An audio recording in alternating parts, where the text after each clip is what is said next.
கண்டிப்பா ஜெயிப்போமா. அதையும் தாண்டி எங்க தலைவர் சுற்றுப்பயணம் ஆரம்பிச்சதுக்கு அப்புறம் சொல்றேன், ஸ்டாப் பண்ணிட்டாரு உடனே. ஆரம்பிச்சதுக்கு அப்புறம் 42% வாக்கு வந்து எங்களுக்கு அதிகமாயிருக்குமா.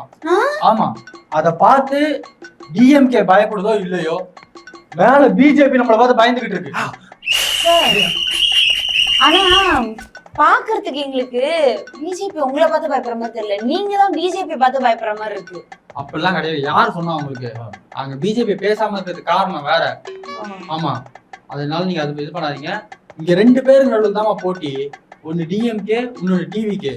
மூணாவதா இருக்கிற அந்த ஏடிஎம்கேவை நாங்க மதிக்கிறதே கிடையாது. அது வந்து பாரதிய ஜனதா அந்த கட்சியோட ஒரு பாகம். அந்த மாதிரிதான் நாங்க அதை பாக்குறோம். ஒரு கட்சியே இல்லையா? அது கட்சியா நாங்க பாக்குறது கிடையாது. அதையும் தாண்டி எங்க தலைவருக்காக நான் கண்டிப்பா உழைப்பேமா. கடைசி வரையும் உழைப்பேன்.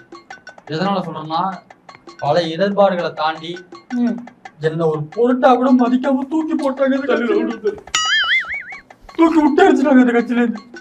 தூக்கி விட்டுருச்சு. என்ன ஒரு குழந்தை மாதிரி தூக்கி இங்க வச்சிருக்காருமா எங்க தலைவர். பாகுபலி படத்துல குழந்தைய தூக்கிட்டு வர மாதிரி தூக்கிட்டு வந்தாரு.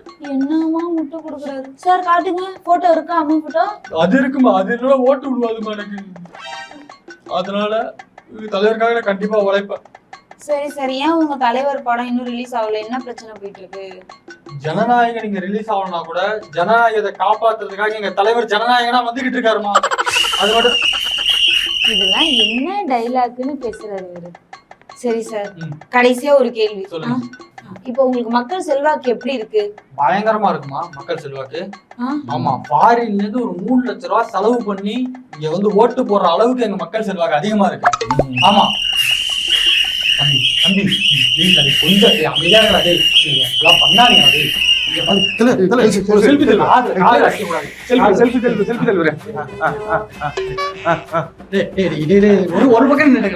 ஒரு பக்கம் ஒரு பக்கம் மானமரியாதை ஒரு பக்கம் போங்க.